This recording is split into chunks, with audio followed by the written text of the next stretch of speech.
जागतिक पर्यावरण दिनानिमित्त छत्रपती संभाजीनगर जिल्हाधिकारी कार्यालयात विशेष स्वच्छता मोहीम राबवण्यात आली। जिल्हाधिकारी विनय गौडा जीसी यांच्या नेतृत्वाखाली अधिकारी आणि कर्मचाऱ्यांनी श्रमदान करत अवघ्या 2 तासात संपूर्ण परिसर स्वच्छ केला। या मोहिमेत तब्बल 12 वाहनांमध्ये कचरा संकलित करण्यात आला। वाढलेली झुडपे, गवत, पालापाचोळा आणि निरुपयोगी साहित्य हटवून जिल्हाधिकारी कार्यालयाचा परिसर स्वच्छ करण्यात आला।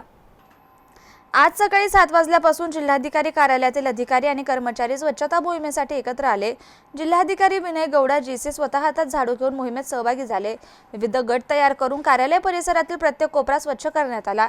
वाढलेली झुडपे, गवत, प्लास्टिक बाटल्या तसेच अन्न कचरा गोळा करण्यात आला। या मोहिमेत निवासी उपजिल्हाधिकारी जनार्दन विदाते, उपजिल्हाधिकारी संगीता राठोड, सविता चौधर, रुपेश सिंगारे, डॉक्टर निलेश अपार यांच्यासह सर्व विभाग प्रमुख आणि कर्मचारी सहभागी झाले।